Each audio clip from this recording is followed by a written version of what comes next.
All right, everybody. That was a rough one. That was a rough one. That was a winnable game at Golden One Center tonight between the Hornets and the Kings. Nick Cattle's here with your Sactown Sports Kings Recap show on a Monday. And let's start with the obvious and let's say hello to everybody out there. And thanks for joining us as always. It is much appreciated. And hopefully we can still fill up this room even though it's a loss tonight. But let's start with the obvious, the free throw line. The free throw line was an absolute killer tonight for the Kings, and it's inexcusable. And they've been really good from the free throw line. This reminds you of that Clippers game at the beginning of the season when you just can't make shots at the free throw line. 17 of 31 from the free throw line tonight, and that is just dreadful.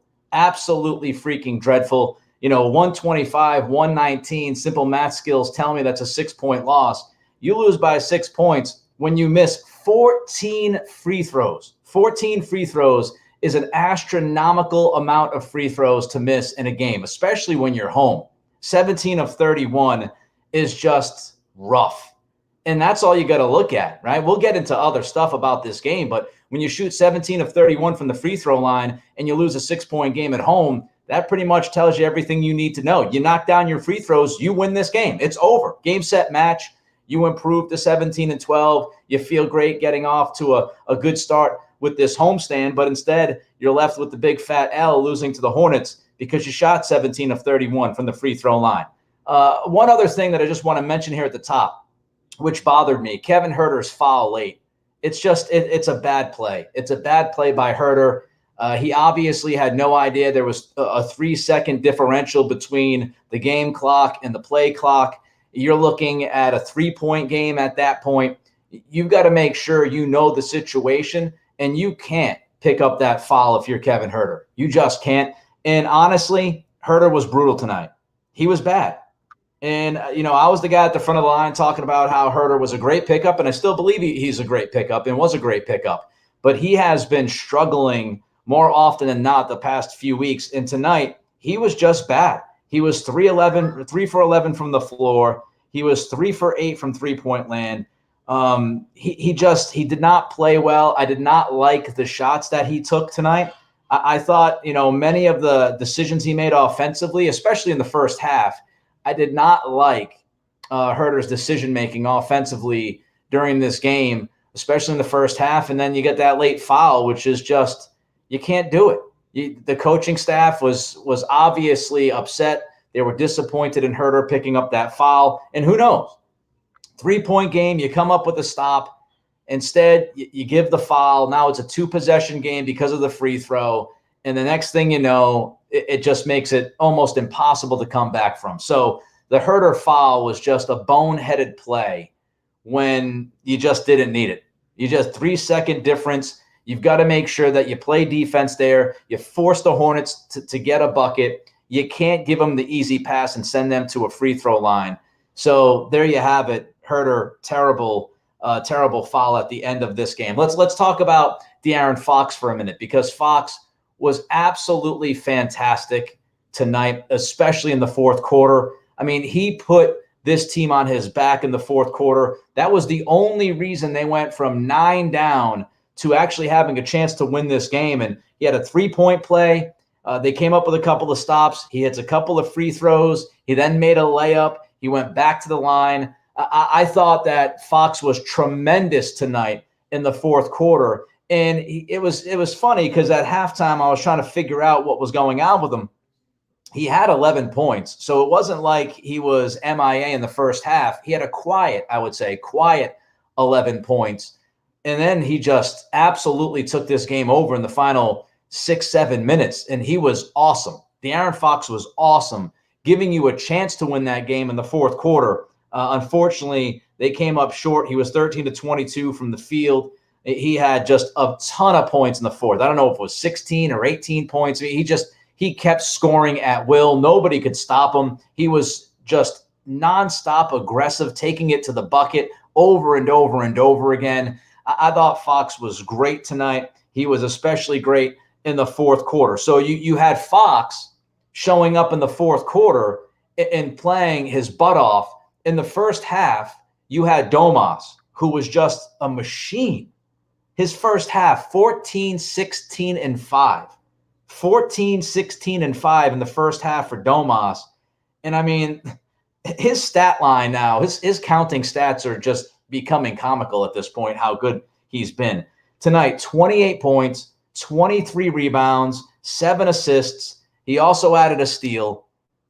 I mean, just he was unreal in that first half, and he was unreal tonight. 28, and 23, 18 defensive rebounds, 28, 23, and 7 for Domantas Sabonis tonight.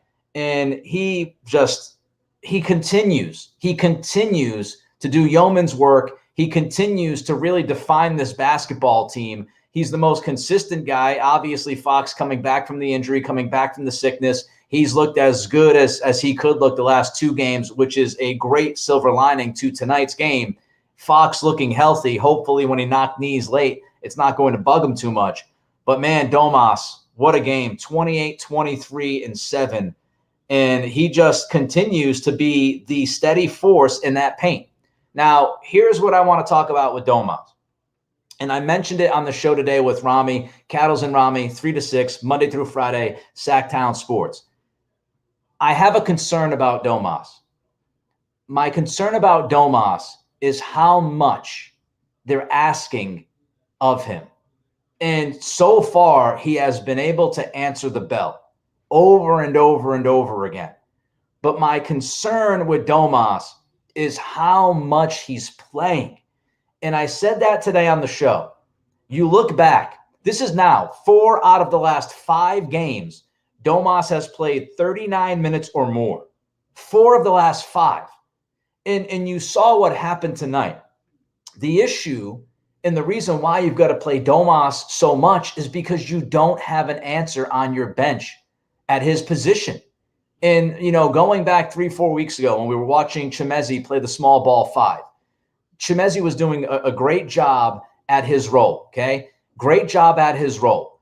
But the issue is that you're not going to be able to survive with Chimezie playing small ball 5 the entire year.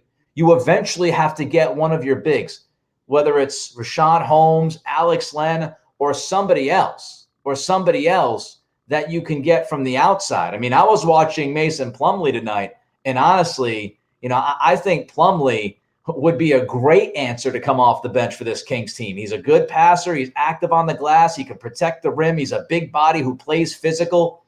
That's the kind of guy the Kings need to add, because it's rather obvious you can't continue to play Sabonis 40 minutes a night.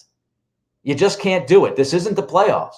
You can't play this guy 40 minutes a night, because if you keep playing him 40 minutes a night, he's going to be toast by February.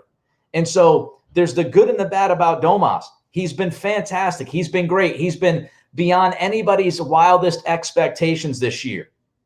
But the issue is that they have no answer behind him. They can't go to somebody, even for just 10 to 15 minutes. They tried to play Keita tonight, and Keita is a little lost out there. He's a little lost. He's a little too overreactionary certain times, defensively and offensively. He's a little scatterbrained out there. He's like scattered around, running around, trying to figure things out. And so Keita just wasn't the answer. Richaun Holmes has not been the answer. Alex Len has not been the answer. They're trying Keita. Keita has not been the answer so far. Maybe he'll be able to get things going after a couple weeks. He's a young guy, so maybe Keita can get it going. But right now, there's nobody behind Domas who can allow him to take a rest. And it was obvious. I mean, you look at it. He played the entire third quarter up until about the last 40 seconds, right? They take out Domas with about 40 seconds left in the third quarter. At that moment, Domas had already played 30 minutes. He already played 30 minutes.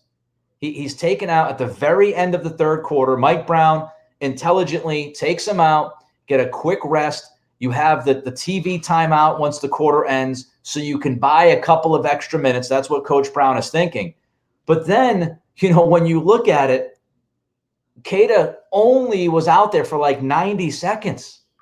Mike Brown could not get Domas more than 90 seconds of a rest in the fourth quarter. And if you look, You start the fourth quarter without Domas.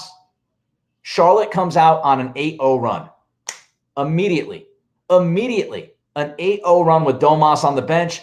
Coach Brown says, I've seen enough. He has to sit Keita. He goes back to Sabonis, and now Sabonis plays the rest of the game.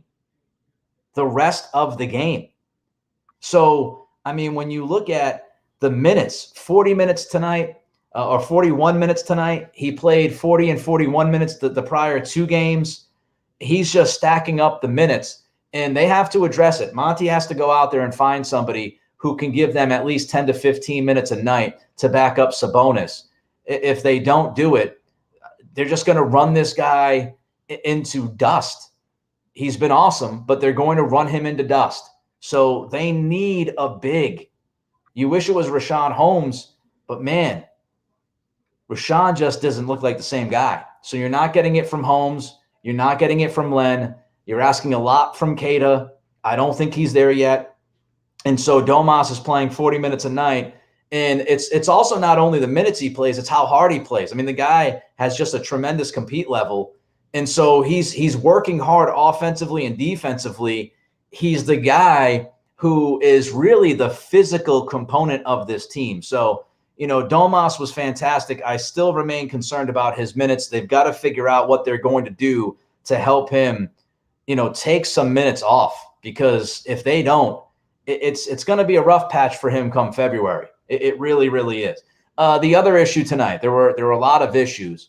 And Jared just joining us saying that Fox had an all-star game today. Yes, you might have just jumped in, Jared, into the conversation. I threw bouquets of flowers at Fox's feet. He was awesome tonight. He was just unbelievable in the fourth quarter, and he's the reason why the Kings even had a chance to win this game late and were within a possession or two, because if it wasn't for him, they would have been in big trouble, and this game would have been, forget about it, double digits, Charlotte cruises.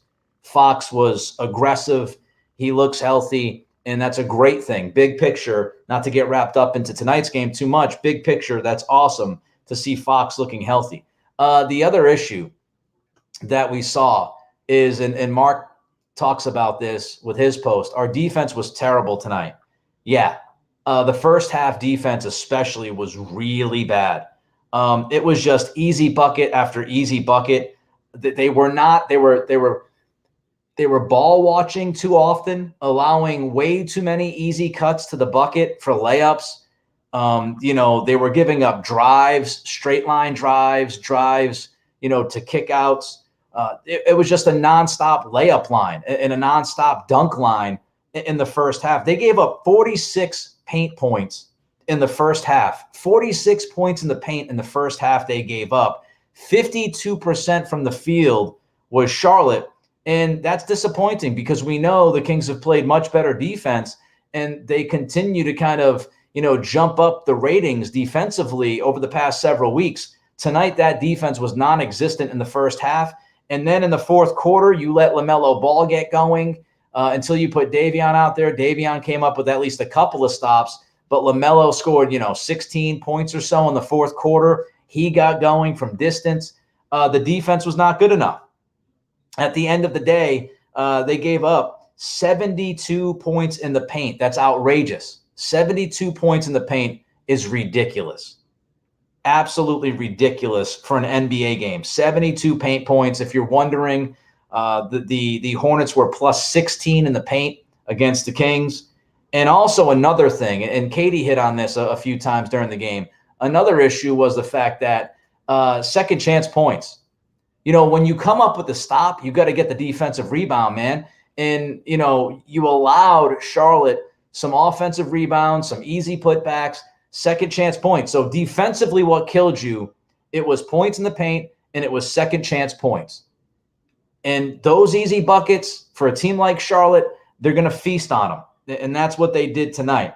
Kelly Oubre, 31 and 10.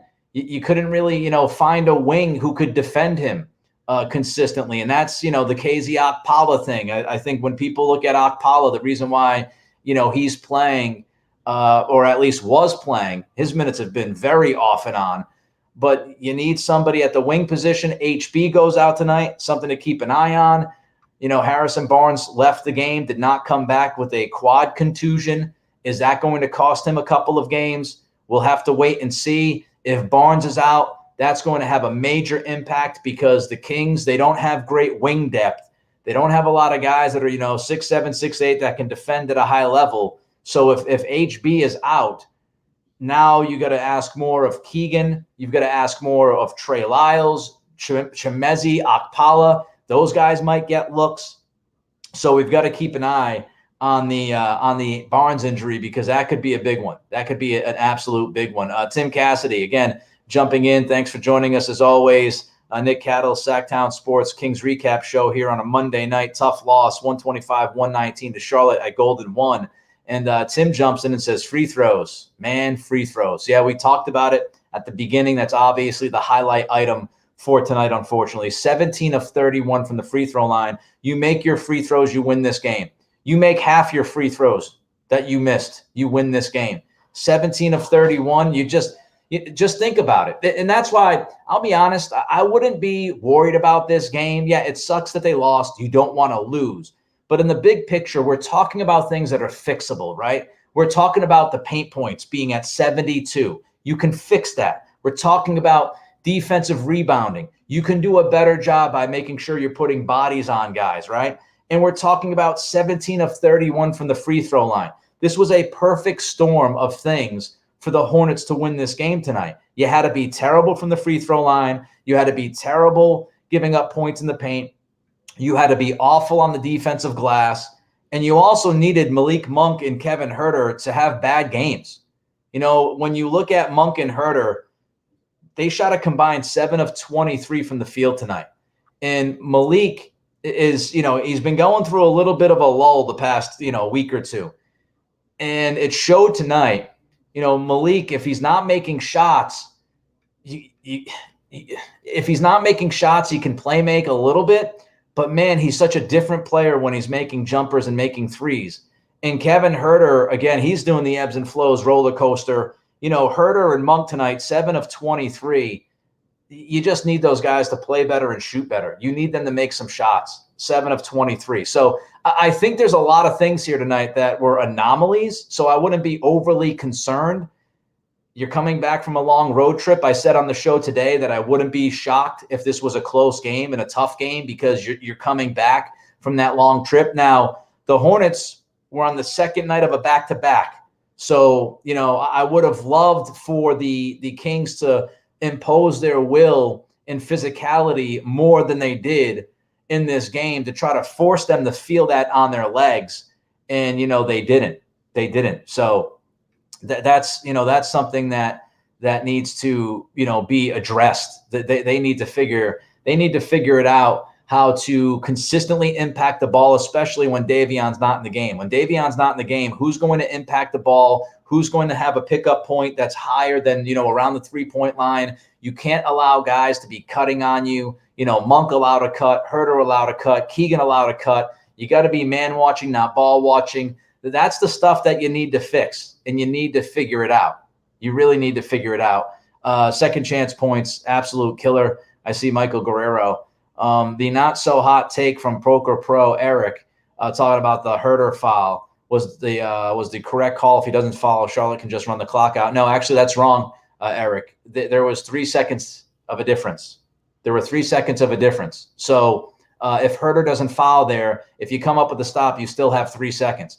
And if you go back and you watch that play and you watch the Huerter foul, watch the bench. Jordi Fernandez immediately has his arms out going, no. And Huerter looks at him and looks confused. Huerter did not know the situation. He did not know that there was a 3-second difference on the play clock from the shot clock, and that's a huge mistake. So 3-second difference, you come up with a stop, you come up with a rebound, you now have the basketball with 3 seconds left, and you can take a 3 to try to tie the game in the final moment. So, there was absolutely no reason to foul there. It was a bad foul, and they paid for it.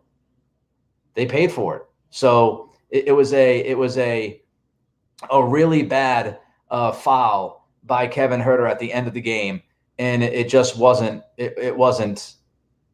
Good from him. And the coaching staff immediately reacted. Brian Goodner brings up the idea of Keegan being underutilized. He got into some foul trouble tonight. He did play 31 minutes. He took 9 shots. He took 5 threes. The one thing I would say is Keegan was always going to be a guy that played off of others, right? Especially in his rookie season. So he's playing off of Domas. He's playing off of Monk. He's playing off of Fox. And that's the reason why I said before the season tipped off that I would not anticipate or expect Keegan to be Rookie of the Year, because he's going to have less opportunity than other guys like Paolo Banchero. I mean, I just watched Banchero play yesterday, and the guy's jacking up every shot that he wants to take. And Keegan, he's not in that role. He's the third option. Sometimes he's fourth option. I would like to see him have more shots. I mean, I would like to see him have more shots than 9. But it's really difficult when you have other guys. Huerter took 11 shots. So it's really difficult. Malik Monk had 13 shots. So I would like to see Keegan get some more shots up. The early foul trouble, I do think, hurt him. He picked up his 4th foul really, really quick, and he had to sit for a stretch. So I think, that is an issue that, it's going to really depend on what other guys are doing and how much Domas and how aggressive Domas is. When Domas, I love it. Domas took 19 shots tonight. That's a beautiful thing. I've been screaming from the mountaintops since the beginning of the year. I would love Domas to take more than, 7 shots, 8 shots. He's had these single-digit field goal attempt games. Tonight he had 19 shots. Beautiful. 28, 23, and 7. 19 field goal attempts. It's a wonderful thing. Unfortunately, it was 2 of 5 from the free throw line. And again, you shot 17 of 31 from the free throw line. Here's another point that I want to make that I think we really, really have to focus on. And I mentioned this going back, I think the last time I did one of these recap shows. I'm sure some of you remember. And I asked Coach Luke Laux this last week. We had Coach on the show, and you guys and gals can go back and check out the podcast page at sactownsports.com. And you can get that interview with Luke Laux. I asked Coach Laux, is there an issue?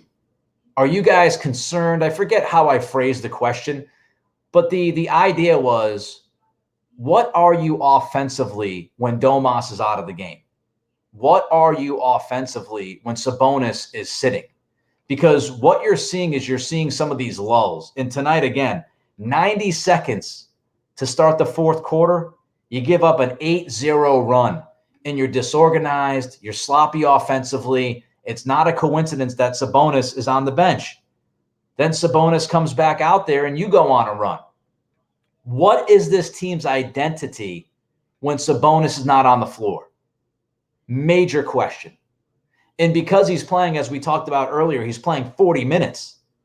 You are relying so much on Domas, and he's out there so much. It's like when Domas sits, this team is like, what do we do now? What are we running now? Domas isn't out there. What are we doing? We're not throwing it to him in the paint. He's not drawing double teams and kicking. He's not doing, the dribble handoffs. All of those kinds of elements to this offense that have made them a very good offensive team. What is this team's identity when Domas is not on the floor offensively? It's a big question. It's a big question. And when I asked Laux last week, he said that's a fair question. And he mentioned that he's not sure that this team truly understands what they are when Sabonis is sitting. They have to fix that, because eventually you can't play him 40 minutes. And, the 15 minutes, the 13 to 15 minutes he's off the floor, you can't allow 10-0 runs, 10-2 runs, 8-0 runs. You've got to figure out your identity when Domas is off the floor. You can't allow it to be a mess offensively and turn the basketball over and give up these runs, and then all of a sudden you're trying to figure it out. So, they have to realize what their identity is without Sabonis on the floor. And Tim Cassidy brings up Metu. Look, they tried Metu at the small ball 5. It's an impossible matchup tonight for Metu. When you're going against these teams that have these true bigs, And look, Charlotte has true bigs. Plumlee, Richards, those guys are big cats. You can't play Metu at the 5. He's going to get destroyed. So when you look at it, the small ball 5 thing is completely matchup dependent. And so you can get away with it against some teams. And I said this several weeks ago, you're not going to be able to play Metu at small ball 5 for the rest of the year and think you're going to beat, the teams that have true bigs. They've got to find somebody who's a true big, or at least if you go out there and you find a small ball 5, somebody who's bigger, thicker, and more physical than Metu. I mean, Metu's like a 3. So, if you're talking about somebody like a Grant Williams, or back in the day, PJ Tucker could give you some minutes at the 5 because he's just super physical. Even though he's like 6'7", he's just going to keep fighting and fighting and fighting and fighting. You've got to find somebody who can be the big man. And PK Tones brings up an interesting one, says, sign Dwight Howard. He's available. I think he was playing in China the last time I saw.